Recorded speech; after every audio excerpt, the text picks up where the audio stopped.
اور جب جنازہ گزر گیا تو فرمایا میں نے تم سے کب کہا ہے کہ مسلمان کا جنازہ آئے تو کھڑے ہو جاؤ، جنازہ جس کا بھی آئے کھڑے ہو جاؤ، احترام آدمیت میں کھڑا ہونا ہے۔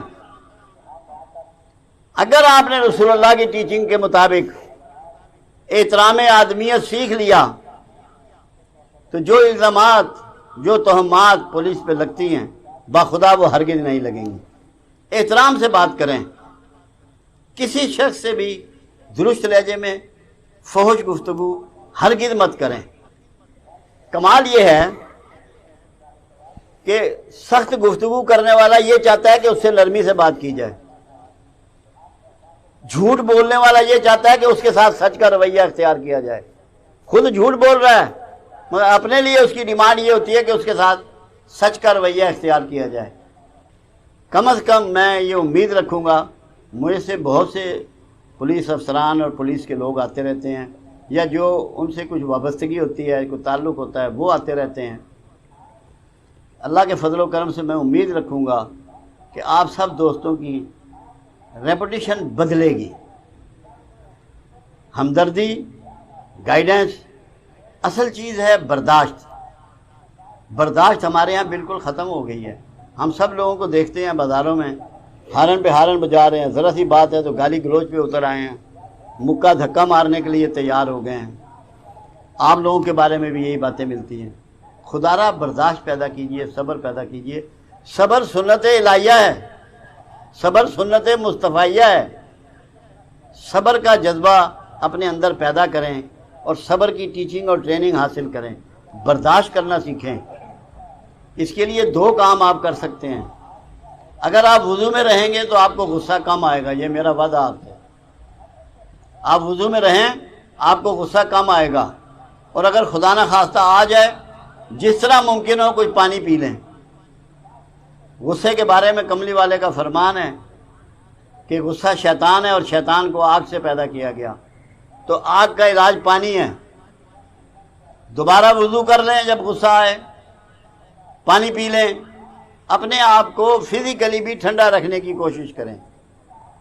غصے کو ہر حال میں اپنی زندگی میں نچوڑ کے پھینک دیں، الگ کر دیں، اس سے بچ جائیں۔ اس کے علاوہ رسول اللہ صلی اللہ علیہ وسلم کا ایک اور فرمان مبارک ہے کہ تم میں بہتر وہ ہے جس کے اخلاق سب سے بہتر ہیں۔ اخلاق کیا چیز ہے؟ انسان دو طرح کی ڈیلنگ کرتا ہے۔ ایک اس کے معاملات اللہ سے جڑے ہوئے ہیں، جو بندے کے اور اللہ کے مابین معاملات ہیں وہ عبادت کہلواتے ہیں، وہ عبادت کہلواتے ہیں۔ جو بندے اور بندے کے درمیان یعنی کہ ایک مخلوق سے دوسری مخلوق سے جو واسطہ ہے وہ اخلاق کہلاتا ہے۔ اگر دیوار پہ آپ ناجائز لکیر بھی کھینچ دیں تو یہ بھی بد اخلاقی ہے، وہ بھی مخلوق ہے۔ کسی اڑتے ہوئے پرندوں کو ایسے ہی پتھر مار دیں، یہ بھی بد اخلاقی ہے۔ اخلاق کی ابتدا آپ کی اپنی ذات سے ہوتی ہے۔ سب سے پہلے صبح سویرے اٹھیں، دیر سے مت اٹھیں، اپنے دانت صاف کریں، اپنے باڈی کو صاف کریں، اپنے لباس کو صاف کریں۔ اگر داڑھی ہے تو اس کو سنواریں، اگر شیو کرتے ہیں تو شیو کریں۔ بڑی داڑھی کے ساتھ نوکری پہ جانا پتہ لگتا ہے یا مقروض ہے یا بیمار ہے یا مقدمے میں پھنسا ہوا ہے۔ مینٹین یور سیلف، اپنے آپ کو مینٹین کرنا اخلاق میں پہلے نمبر پہ آتا ہے کہ اب آپ جب گھر سے باہر نکلیں تو آپ کو دیکھ کے کسی کو کوفت نہ ہو۔ اگر افورڈ کر سکتے ہیں تو خوشبو کا استعمال ضرور کریں اور سنت سمجھ کے کریں۔ کملی والے کبھی اپنے گھر سے باہر نہیں آئے بغیر خوشبو استعمال کیے۔ ٹائمنگ کو مینٹین کریں، اپنے آپ کو ڈسپلن کریں۔ اللہ کو جو سب سے زیادہ چیز پسند ہے وہ ڈسپلن ہے، اسی لیے پروردگار عالم نے نماز فرض کی کہ تم ڈسپلن ہو جاؤ۔ آپ کو ڈسپلن دیکھنا چاہتا ہے۔ اخلاق کو اپنائیں، کسی کے ساتھ درست کلامی مت کریں، غصے سے بات مت کریں، ایسے مت بولیں کہ تھوک اس کے منہ پر یا جسم پر جائے۔ حلیمی سے بات کریں، نرم گفتاری کریں، نہ بہت تیز چلیں نہ بالکل دیمک کی چال چلیں۔ ہر وہ چیز اپنائیں۔ اب طریقہ قرآن نے تو ایک بات بڑی واضح کر دی، اللہ تعالیٰ قرآن میں واضح کرتا ہے کہ اگر مجھ سے محبت رکھتے ہو تو میرے رسول کی پیروی کرو، میں بھی تم سے محبت شروع کر دوں گا اور تمہارے گناہ بخش دوں گا۔ اب کس کو نہیں معلوم، ہم مسلمان اگر ہیں ہمیں نہیں معلوم کہ رسول اللہ صلی اللہ علیہ وسلم جاگتے کس طرح تھے، ناشتہ کیسے کرتے تھے، لباس کیسے پہنتے تھے، باہر کیسے لوگوں سے ملتے تھے، جنگوں میں کیسے جاتے تھے، اپنے سیکریٹریٹ میں کیسے کام کرتے تھے۔ رسول اللہ صلی اللہ علیہ وسلم کو اسٹڈی کریں۔ میری یہ کتاب ہے معیار، میں ابھی عامر صاحب سے اس کا ذکر کر رہا تھا کہ میں انشاءاللہ آپ لوگوں کو گفٹ کروں گا۔ اس میں قرآن نے جو ہمیں اخلاق سکھائے ہیں صرف وہ مینشن ہے اور کوئی چیز مینشن نہیں ہے، تاکہ اللہ ہمیں ایک ڈسپلن، مہذب، مذہب کیا ہے؟ مذہب کیا ہے؟ آپ کو مہذب بنانے کا انسٹرومنٹ مذہب ہے۔ اگر آپ مذہب رکھتے ہیں اور مہذب نہیں ہیں تو آپ نے مذہب نہیں اپنایا۔ یہ بہت ضروری ہے کہ آپ مہذب ہو جائیں۔ افسروں کے ہاں بھی میں نے ایک کئی جگہ چیز دیکھی کہ جب سبارڈینیٹ کو بلاتے ہیں تو سے بلاتے ہیں۔ یہ اخلاقی طور پہ درست نہیں ہے، کیونکہ ہر انسانی اکائی قابل احترام ہے، قابل توجہ ہے، قابل ستائش ہے۔ اس کو بلانے کے لیے صاحب کا لفظ ضرور استعمال کیا جائے۔ فرینکنیس میں الگ بات ہے، وہ تو اپنے کولیگ میں جو چھوٹا افسر ہوتا ہے اس کو بھی فرینکنیس میں بلا لیتے ہیں نام سے، مگر کوشش یہ کریں تاکہ دوسرے کی عزت نفس ہر حال میں محفوظ رہے، وہ اپنے آپ کو رسپیکٹڈ خیال کرے، اپنی عزت کا احساس کرے، تاکہ وہ ایک بہتر شہری، بہتر پولیس افسر، بہتر پولیس مین کا روپ دھار سکے۔ یہ چھوٹی چھوٹی باتیں ہیں جو آپ کو سیکھنا ہے۔ اب آپ لوگوں کا شعبہ ایسا ہے جہاں آپ کی پوزیشن مس یوز بھی ہوتی ہے۔ اللہ کے حبیب صلی اللہ علیہ وسلم کا اس میں فرمان مبارک ہے کہ اگر تیرے گلے میں حرام کی قمیض ہے۔ رایا صاحب نے مسلک، علماء، خطیب، علاماز، پیر، خانگاہی سسٹم سب کی تھوڑی تھوڑی کوئی ایک آدھ مختلف جگہ پہ خامیاں بیان کی۔ باقاعدہ جیسے جہانگیر صاحب نے فوکس کیا، اظہر صاحب نے فوکس نہیں کیا، کیونکہ میں تو یہ چاہتا ہوں آپ میں سے کوئی بھی دوست کوئی اچھی بات، کوئی کام کی بات کسی بھی انسانی ذہن پر اتر سکتی ہے، اگر وہ غور و فکر کرے، تھوڑا جھانکے، توجہ کرے تو زیادہ اچھی باتیں مل سکتی ہیں۔ کیونکہ ہمیں بہرحال انشاءاللہ راستہ نکالنا ہے، بہتری کے لیے کوششیں کرنی ہیں۔ اسی لیے میں نے تمام دوستوں کو یہ دعوت دی تھی۔ عمومی طور پر جو انداز ہم اپناتے ہیں تنقید کا، یہ دنیا میں سب سے آسان کام ہے، کوئی مشکل کام نہیں ہے، مگر سب سے بڑھیا بات یہ ہے کہ تنقید کم سے کم ہو، اس میں آپ کا غصہ یا نفرت شامل نہ ہو، ذہن میں صرف یہ ہونا چاہیے کہ ہمیں بہتری کیسے نکالنا ہے۔ یہ خامی کسی کی نہیں ہے، میری خامی ہے۔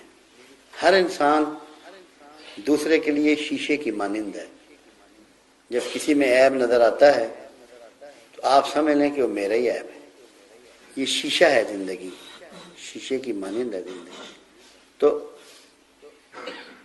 تفرقے کو انہوں نے فوکس کیا۔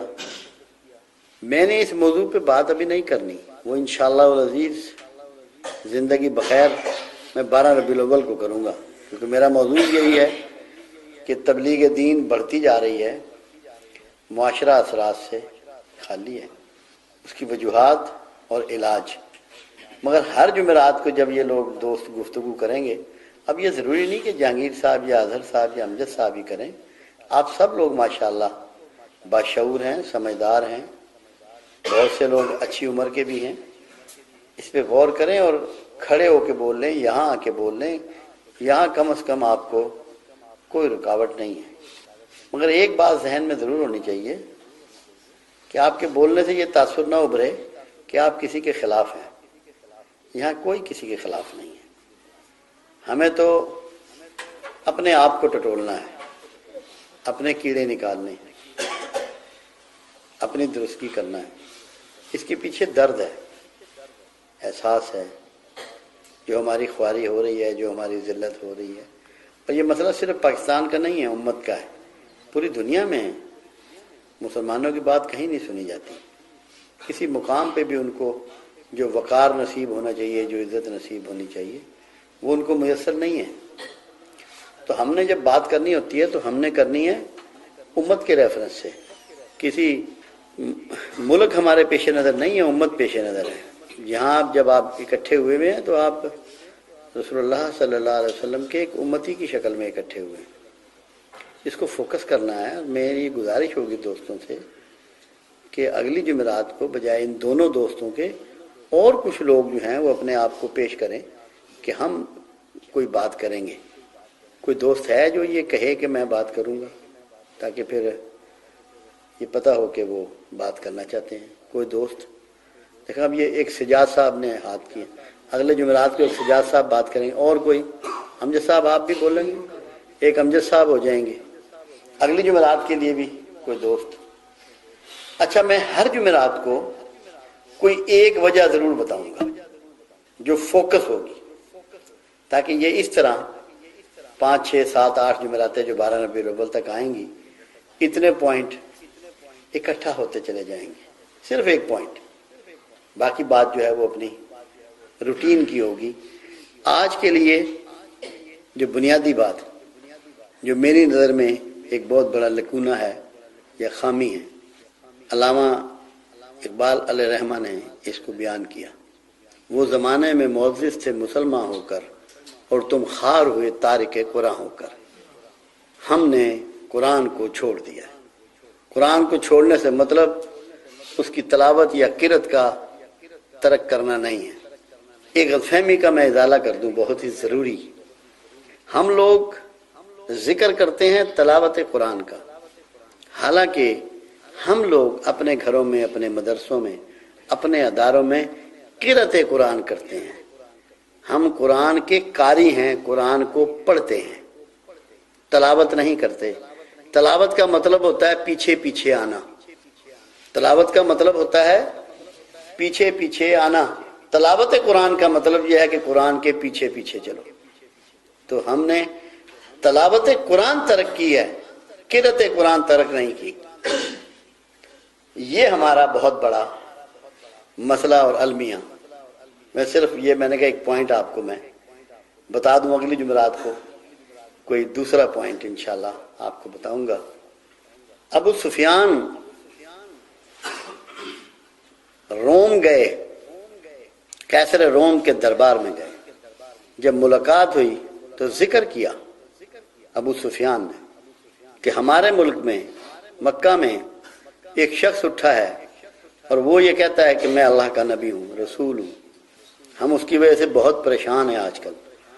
وہ ہمارے آباء و اجداد جن خداؤں کو پوچھتے تھے، اس نے لفظ بت نہیں استعمال کیا. وہ ان کی نفی کرتا ہے، وہ ایک خدا کی بات کرتا ہے. ابو سفیان کو قیصر روم نے کچھ سوالات کیے. جو پہلا سوال تھا وہ کیا تھا کہ جو شخص یہ دعویٰ کر رہا ہے کہ میں اللہ کا رسول ہوں، کیا اس نے کبھی جھوٹ بولا ہے؟ ابو سفیان کو قیصر روم کے حضور یہ بتانا پڑا کہ اس شخص نے زندگی میں کبھی جھوٹ نہیں بولا. اس شخص نے زندگی میں کبھی جھوٹ نہیں بولا. تو ابو سفیان نے کہا، اس نے کہا قیصر روم نے، کہ جس شخص نے اپنی زندگی میں اپنے ذاتی مفادات کے لیے، کاروبار کے لیے، اپنے معمولات زندگی کو بہتر چلانے کے لیے کبھی جھوٹ نہیں بولا، وہ یہ جھوٹ کیوں کر بولے گا کہ اللہ ایک ہے؟ تو ایک اللہ کی تصدیق کیا ہوئی؟ ایک انسان کا سچ، ایک انسان کا سچ. اور کتنا فہم والا تھا قیصر روم جس نے یہ سوال کیا کہ کیا اس نے کبھی جھوٹ بولا. آپ یہ بتائیں، کوئی ہم میں سے ایسا ہے جس کی معاشرہ تصدیق دے، گھر والے تصدیق دیں، اہل محلہ تصدیق دیں، جس ادارے میں ملازم ہے اس کے ساتھی تصدیق دیں، جس بازار میں دکان کرتا ہے وہ بازار والے اس کی تصدیق کریں۔ تو جب ہم سچ کو چھوڑ گئے ہیں تو ہم نے پتہ ہے کس کو چھوڑا ہے؟ ہم نے اللہ کو چھوڑا ہے، رسول کو چھوڑا ہے، اس کی کتاب کو چھوڑا ہے۔ کیوں؟ کہ یہ سب سچے ہیں۔ پہلا سچ اللہ کو یکو تنہا ماننا ہے، دوسرا سچ اس کے رسولوں پہ ایمان لانا ہے، تیسرا سچ اس کی کتابوں کو ماننا ہے، چوتھا سچ روز قیامہ کو ماننا ہے، یوم الدین کو ماننا ہے، فرشتوں کو ماننا ہے، ایک گھر کو ماننا ہے۔ یہ سب سچ ہیں، مگر کوئی قوم، کوئی غیر مسلم جو شرک کا شکار ہے، بت پرستی کا شکار ہے، جنہوں نے نبیوں کو اس کا بیٹا بنا لیا ہے، شرک کر رہے ہیں، آپ کی کسی بات کو ماننے کے لیے تیار ہے؟ کیا آپ کی کسی بات کو قبول کرنے کے لیے تیار ہے؟ ہے کوئی ایسا جو یہ کہہ سکتا ہے کہ وہ یہ کہیں کہ یہ ایک مسلمان ہے اور جو بات اس کے منہ سے نکلی ہے وہ عین سچ ہے؟ کیا ایسا ممکن ہے؟ تو کیا جو لوگ اللہ کے دین میں داخل نہیں ہو رہے اس کے ذمہ دار ہم نہیں ہیں؟ قرآن بہت سے لوگ پڑھتے ہیں، مختلف زبانوں میں اس کے تراجم بھی ملتے ہیں، مگر جب وہ مسلمانوں کو دیکھتے ہیں تو دین سے کوسوں دور بھاگ جاتے ہیں۔ اور اس کا ریزن صرف ایک ہے، دو نہیں ہے۔ آپ کے زبان پہ سچ نہیں ہے، آپ کے رویے میں سچ نہیں ہے۔ آپ جتنی مرضی عبادات کر لیں، صدقہ و خیرات کر لیں، انسانوں کی خدمت کر لیں، NGOs بنا لیں، رفاعی ادارے بنا لیں، بڑے سے بڑے اللہ کے ولی کے آپ بیعت ہو جائیں، اس کے مزار پہ جا کے عبادات کریں، دیگیں چڑھائیں، چادریں چڑھائیں، جو مرضی یہ کر لیں، جب تک آپ سچ اختیار نہیں کرتے نہ زمانہ آپ کو عزت دے گا، نہ اللہ کے ہاں آپ کی عزت ہے۔ تو جس کو بھی اپنانا ہے وہ سچ کو اپنا لے۔ ایک شخص رسول اللہ صلی اللہ علیہ وسلم کے پاس آیا کہ یا رسول اللہ صلی اللہ علیہ وسلم، مجھ میں بہت سے عیب ہیں، میں شراب بھی پیتا ہوں، بدکاری بھی کرتا ہوں، جوا بھی کھیلتا ہوں، اور بھی بہت سی خامیاں ہیں، تو آپ مجھے کوئی ایک ایسا کام بتائیے کہ جو میں اچھا کر لوں۔ تو آپ مسکرائے اور آپ نے فرمایا صرف ایک کام کر لو کہ تم مجھ سے اور اللہ سے یہ وعدہ کرو آج کہ آج کے بعد جھوٹ نہیں بولوں گا۔ بہت تھوڑے عرصے میں اس کی تمام برائیاں ختم ہو گئیں۔ جس طرح جو طبیب ہیں یا ڈاکٹر ہیں یا ہومیوپیتھ ہیں یا علاج سے وابستہ جو لوگ بھی ہیں، وہ کہتے ہیں کہ قبض ام الامراض ہے، امراض کی ماں ہے، قبض ام الامراض ہے۔ ایسے ہی جو روحانیت ہے، اخلاق ہے، ایمان ہے، اخلاص ہے، عمل صالح ہے، اس کا دشمن اور وہاں جو ام الامراض ہے وہ جھوٹ ہے۔ آپ یہاں آئیں، کسی اور دینی درسگاہ میں جائیں، خوبصورت کتابیں پڑھیں، احادیث کا مطالعہ کریں، قرآن کا مطالعہ کریں، باخدا آپ کو کچھ ملنے والا نہیں ہے جب تک کہ آپ جھوٹ نہیں چھوڑتے۔ اللہ کے حبیب صلی اللہ علیہ وسلم کا ایک واضح فرمان ہے۔ پوچھا گیا یا رسول اللہ صلی اللہ علیہ وسلم، منافق کون ہے؟ آپ نے فرمایا بات کرے تو جھوٹ بولے، وعدہ کرے تو پورا نہ کرے، امانت دی جائے تو خیانت کرے۔ اب مجھے یہ بتائیے، یہ جو تینوں خامیاں ہیں، کیا تینوں میں صرف جھوٹ نہیں ہے؟ میں بات کی جھوٹ بول دیا، کمٹمنٹ کی آنر نہیں کیا وہ بھی جھوٹ، امانت دی گئی اس میں خیانت کر لی وہ بھی جھوٹ، کہ ضائع ہو گئی یا کچھ اور ایسی اس کے لیے لیم ایکسکیوزز جو ہیں وہ انہوں نے کھڑے ہوں گے۔ یہ منافق کی نشانی ہے۔ اور منافق کا درجہ کیا ہے کہ اللہ اس حبیب کو، اللہ اپنے اس حبیب کو جس کا نام اس نے رحمت للعالمین رکھا ہے، جس کو سارے جہانوں کے لیے رحمت بنایا ہے، اس کو یہ کہہ رہا ہے مالک اگر تو منافقین کے لیے 70 بار بھی استغفار کرے گا تو قبول نہ کروں گا۔ پروردگار عالم نے مشرکین کے لیے یہ بات اپنے رسول کو نہیں کہی، مشرکین کے لیے یہ نہیں کہی کیوں؟ مشرک ننگا دشمن ہے، مشرک ننگا دشمن ہے، اور منافق آستین میں چھپائے ہوئے خنجر والا دشمن ہے، آپ کے اندر کا دشمن ہے۔ اندر کا دشمن یقیناً باہر کے دشمن سے بہت زیادہ خطرناک ہوتا ہے۔ کیوں بھائی صاحب، کیوں پریشان ہو؟ اچھا ٹیلی فون کر لو نا، روٹیاں آ گئی ہیں۔ تو منافق کیسا دشمن ہے؟ جو آپ کے اندر رہتا ہے۔ اندر کا دشمن زیادہ خوفناک ہے، زیادہ خطرناک ہے۔ باہر کے دشمن کا آپ آئے آپ کر سکتے ہیں، کوئی علاج کر سکتے ہیں، تحفظ کر سکتے ہیں، اندر کے دشمن سے کیسے تحفظ کریں گے؟ تو پھر اندر کا دشمن کون ہوا؟ کون ہوا اندر کا دشمن؟ اندر کا دشمن ہوا جھوٹ، کیونکہ منافقت کی بنیاد کھڑی ہوتی ہے جھوٹ پر۔ تو اگر آپ نے جھوٹ نہ چھوڑا تو دشمن آپ کے اندر موجود ہے۔ جب دشمن آپ کے اندر بیٹھا ہوا ہے تو وہ کیا آپ کا تعلق اللہ سے بننے دے گا؟ کیا رسول اللہ صلی اللہ علیہ وسلم سے آپ کی قرابت ہونے دے گا؟ کیا آپ کی مقبولیت رسول اللہ صلی اللہ علیہ وسلم کے دربار میں ہونے دے گا؟ جب تک آپ اس سے نہ نکلے اللہ سے نہیں مل پائیں گے، رسول اللہ سے آپ کا تعلق کبھی نہیں جڑے گا۔ اور خود فرمان رسول ہے صلی اللہ علیہ وسلم۔ پوچھا گیا یا رسول اللہ صلی اللہ علیہ وسلم کیا مسلمان بزدل ہو سکتا ہے؟ فرمایا ہو سکتا ہے۔ کیا مسلمان بددیانت ہو سکتا ہے؟ فرمایا ہو سکتا ہے۔ یا رسول اللہ صلی اللہ علیہ وسلم کیا مسلمان جھوٹا ہو سکتا ہے؟ فرمایا ہرگز نہیں، مسلمان جھوٹا نہیں ہو سکتا۔ اب مجھے آپ یہ بتائیں، ذرا گریبانوں میں جھانکیں اور سوچیں، اگر کوئی جھوٹا ہے تو پھر وہ کیا مسلمان ہے؟ جو جھوٹا ہے کیا وہ مسلمان ہے؟ جی یہ سمجھنے کی بات ہے۔ جو جھوٹا ہے کیا وہ مسلمان ہے؟ تو جب ہم سب لوگ جھوٹ کے خوگر ہیں اور عادی ہیں اور اپنے آپ کو مسلمان سمجھ رہے ہیں تو ہم کہیں غلطی میں تو نہیں پڑ گئے؟ کیا اللہ ہمیں قبول کرے گا کہ یہ مسلمان ہے؟ یہ لمحہ فکریہ ہے، یہ ہمیں سوچنا ہے۔ اگر آپ چاہتے ہیں کہ اللہ کے ہاں بھی آپ کو مسلمان مان لیا جائے، رسول اللہ کے ہاں بھی آپ کو مسلمان مان لیا جائے، اولیاء اعظام بھی آپ کو مسلمان تسلیم کر لیں، سوائے اپنا وقت ضائع کرنے کے آپ کو زندگی میں کچھ حاصل ہونے والا نہیں ہے۔ اس کو فوکس کرنا پڑے گا آپ کو۔ وہ کہتے ہیں دشمن کو مارنا ہے نا تو بہتر ہے دشمن دی ماں نو مارو۔ تو دشمن کی ماں کا نام جھوٹ ہے۔ اس کو آگ سے تعمیر کیا گیا ہے کہ یہ آگ ہے، اس کو آگ سے تعبیر کیا گیا ہے۔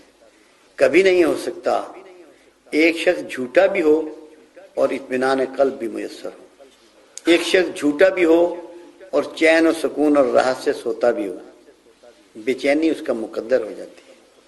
آپ دیکھیے یہ عظیم لوگ جنہوں نے بخاری اور مسلم کو اجتماع کیا، اس کو کتابی شکل دی، صحیح بخاری اور صحیح مسلم کے جو امامین ہیں، حیران کن بات آپ کو ان کی بتاؤں، ان لوگوں نے، عظیم لوگ تھے، کیا لوگ تھے، کسی ایسے شخص سے بھی روایت نہیں لی، کسی ایسے شخص سے بھی روایت حدیث نہیں لی کہ اگر کسی کے دادا نے بھی جھوٹ بولا، اس ڈائریکٹ شخص کی بات نہیں میں کر رہا، اگر کسی شخص کے دادا نے بھی جھوٹ بولا ہے تو امام بخاری علیہ رحمہ اور امام مسلم علیہ رحمہ نے ان سے روایت حدیث نوٹ نہیں کی کہ اس کے اثرات اس کے پوتے کے خون میں آئے ہوں گے۔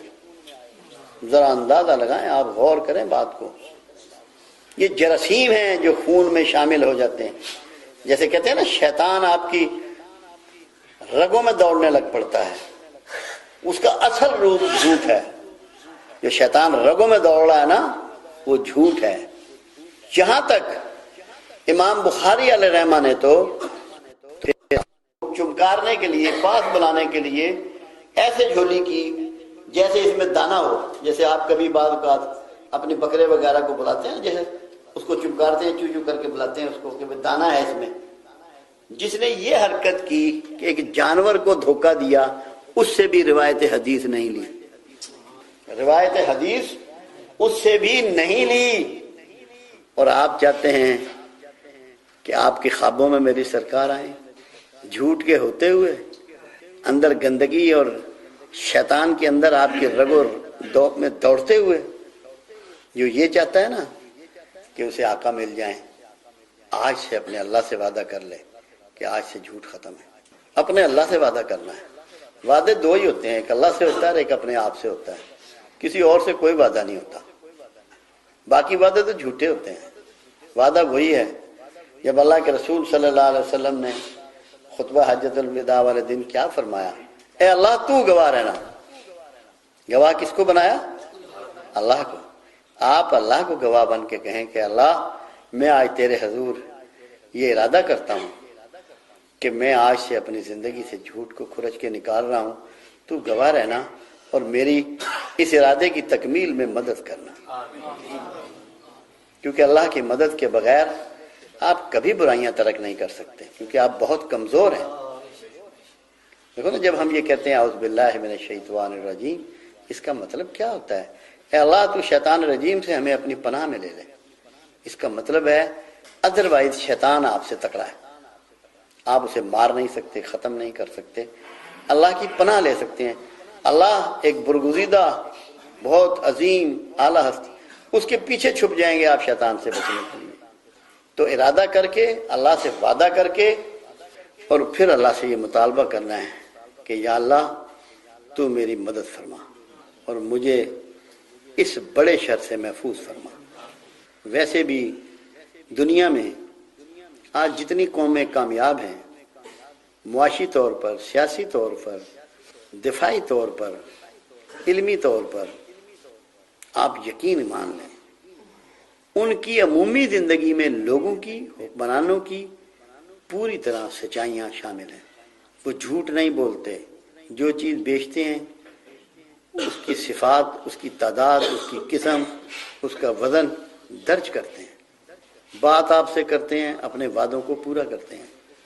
اللہ اس لیے غیر مسلم ہوتے ہوئے بھی دنیا میں ان کو عزت توقیر دے رہا ہے۔ ہم لوگ سوچتے ہیں کہ ہم دنیا میں ہماری تذلیل ہو رہی ہے،